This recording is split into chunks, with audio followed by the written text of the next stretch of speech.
Hi అండి, నమస్తే. Welcome to star and home. ఇవాళ మన వీడియోలో ఒక రెసిపీతో అయితే మేము ముందుకు వచ్చా అండి. మామూలుగా అయితే నేను ఎక్కువగా మార్కెట్ స్టైల్ వడియాలను అయితే చూపిస్తూ ఉంటాను కదండి. అలా ఒక రకమైనటువంటి మార్కెట్ స్టైల్ వడియాలను అయితే చాలా సింపుల్గా ఎలా ప్రిపేర్ చేసుకోవాలో వీడియోలో అయితే చూపిస్తానండి. ఇక్కడ మెజర్మెంట్ కోసం ఒక కప్ను అయితే తీసుకున్నాను. హాఫ్ కప్ దాకా బియ్యం పిండి, అలానే హాఫ్ కప్ దాకా మైదా పిండి అయితే తీసుకున్నానండి. మీరు ఈ ప్లేస్లో మొత్తం బియ్యం పిండి అయినా తీసుకోవచ్చండి, లేదంటే హాఫ్ కప్ బియ్యం పిండి, హాఫ్ కప్ గోధుమ పిండి కూడా తీసుకోవచ్చండి. ఇది మీ ఆప్షనల్ అండి. ఇలా ఒక కప్పు పిండినైతే మంచిగా అయితే జల్లర అయితే పట్టుకోవాలండి. దీంట్లో ఏదైనా ఉన్నట్లయితే బయటకు అయితే వచ్చేస్తుందండి. నూకగా ఉన్నట్లయితే మనం వరిపిండి వాడుతున్నాం కాబట్టి ఏమైనా నూకలు ఉన్నట్లయితే బయటకు అయితే వస్తుందండి. మొత్తం అంతా ఈ పిండిని అయితే జల్లర పట్టి మళ్ళీ ఏ కప్తో అయితే తీసుకున్నానో అదే కప్లోకి అయితే వేసుకున్నానండి. ఇలా ఒక బౌల్ని అయితే తీసుకున్నానండి స్టవ్ పైన పెట్టుకోవడానికి. ఒక కప్పు పిండికి వచ్చేసి 1.5 దాకా నీళ్ళని అయితే పోసుకోవాలండి. చూడండి, ఇలా కరెక్ట్గా అయితే 1.5 దాకా నీళ్ళని అయితే వేసుకొని రుచికి సరిపడా ఉప్పు వేసుకోవాలి. అలానే కలర్ కానట్లుగా ఇక్కడ నేను పసుపు పొడిని అయితే వాడుతున్నానండి.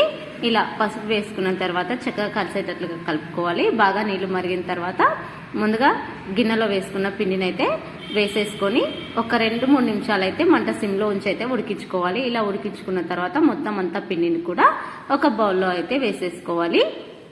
ఇలా ఒక బౌల్లో వేసుకున్న తర్వాత అదే ప్యాన్లో కొద్దిగా నీళ్లు వేసుకొని బాగా మరగనివ్వాలండి. చూడండి, వీడియోలో చేసిన విధంగా మరిగిన తర్వాత నీళ్లు బాగా మరిగిన తర్వాత ముందుగా గిన్నెలో పెట్టుకున్న పిండిని అయితే పెట్టేసి ఒక 2-3 నిమిషాలు అయితే పిండిని అయితే మూత పెట్టేసి కవర్ చేసి మంచిగా ఉడికినిచ్చుకోవాలండి. ఇలా ఉడకడం వల్ల మనం చేసే మార్కెట్ స్టైల్ వడియాలైతే కరకరలాడుతూ చాలా సూపర్గా అచ్చం బయటకున్న వాటిలాగే ఉంటాయండి. చూడండి, ఇలా మంచిగా మనం 2-3 నిమిషాలు కుక్ చేసుకున్న తర్వాత ఈ బౌల్ని అయితే తీసి ఒక 2 నిమిషాలు కింద పెట్టుకోవాలండి. చల్లారిపోతుంది. లేదంటే ఇలా ఒక క్లాత్ ఉంటుంది కదండి, నార్మల్గా బాయ్స్ వేసుకునే ప్యాంట్స్ అయినా సరే, మామూలుగా కాటన్ క్లాత్స్ అయినా సరే, ఇలా మంచిగా నీట్గా వాష్ చేసినది నీట్గా మళ్ళీ ఒకసారి నీళ్ళలో అయితే అద్దేసి ఇలా పరుచుకోవాలండి. ఇలా పరుచుకున్న తర్వాత మనమైతే ఈ వేడి గిన్నెనైతే ఈ క్లాత్ పైన అయితే వేసేసి గిన్నెనైతే తీసేసి మనం చేత్తో లేదా కవర్తో అంత మంచిదైతే కాదండి. ఇలా మనం క్లాత్ పైన ఇలా వీడియోలో చేస్తున్న విధంగా పిండిని ఇలా అన్నట్లుగా ఒత్తినట్లుగా చేసామనుకోండి, మనకు పిండి అయితే చాలా స్మూత్గా అయితే తయారవుతుంది. ఇలా ఒక 5-6 నిమిషాలు అయితే చేయండి. ఇలా చేయడం వల్ల మనకైతే మనం చేసే వడియాలు ఇక్కడ క్రాక్స్ లేనట్టుగా చాలా నీట్గా చాలా పర్ఫెక్ట్గా అయితే కుదురుతాయండి.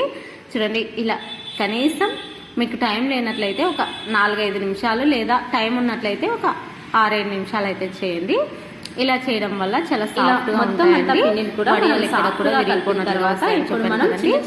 చేస్తూనే ఉండాలండి. మనం గోధుమ పిండి చపాతీ విధంగా మనం చేసుకున్నట్లయితే మనకు చాలా త్వరగా అయితే అయిపోతుందండి. ఇక్కడ నేను ఒక్కరే కూడా చేయొచ్చండి. మార్కెట్ స్టైల్ వడియాలు వచ్చేసి మళ్ళీ తడ ఆరిపోనట్లుగా ఉన్న పిండిని అయితే కవర్ చేస్తూ ముచ్చి పక్కనైతే పెట్టుకోవాలి.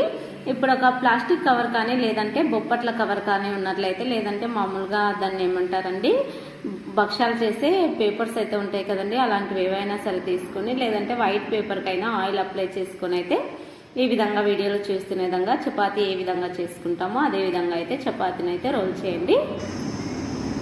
ఇలా మొత్తం అంతా పెద్ద చపాతీ లాగా చేసిన తర్వాత అయితే మనం బాటిల్స్ మూతలు అయితే ఉంటాయి కదండి, బాటిల్స్ మూతలతో అయితే మనం రౌండ్ షేపులు ఉండేటట్లుగా అయితే కట్ చేసుకోవాలండి.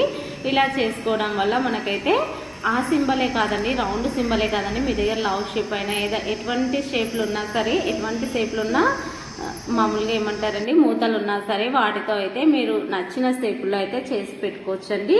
నేనైతే నా దగ్గర ఇంకా వేరేటివి. మరి ఈ వీడియో చూసి అయితే మీ ఇంట్లో కూడా బుడతలు ఉన్నట్లయితే ఇలా చేసి పెట్టండి. మీకు ఎలా కుదిరాయో కూడా కామెంట్స్ లో తెలియచేయండి. మరి ఈ వీడియో చూసారా ఫ్రెండ్స్, చాలా అంటే చాలా క్రిస్పీగా చాలా రుచిగా ఉంటాయండి. పప్పు సాంబార్లోకి సైడ్ డిష్ అయినా తీసుకోవచ్చండి. చిన్నపిల్లలైనా సరే, పెద్దవాళ్ళైనా సరే. ఇక్కడ మా బుడతడికి అయితే చాలా ఇష్టం అండి ఇవి. నేను ఇలా అయితే ట్రై చేశాను. చాలా అంటే చాలా బాగా వచ్చాయండి. వీటిని ఎండిన తర్వాత సంవత్సరం వరకు కూడా మనం స్టోర్ చేసుకోవచ్చండి. మామూలుగా చలికాలంలో 1 గంట సేపు అయితే ఎండకేసి మళ్ళీ కూడా స్టోర్ చేసి పెట్టేయచ్చండి. చాలా అంటే చాలా క్రిస్పీగా చాలా రుచిగా కూడా ఉంటాయండి. మరి మీరు కూడా ట్రై చేసి మీకు ఎలా కుదిరాయో కూడా కామెంట్ సెక్షన్ లో తెలియచేయండి. వీడియో నచ్చిందా ఫ్రెండ్స్? వీడియో నచ్చినట్లయితే ఒక చిన్న లైక్ అయితే చేయండి. చాలా క్రిస్పీగా ఉన్నాయి కదండి. తప్పకుండా ట్రై చేసి మీ ఫ్రెండ్స్ అండ్ ఫ్యామిలీకి అయితే షేర్ చేయండి.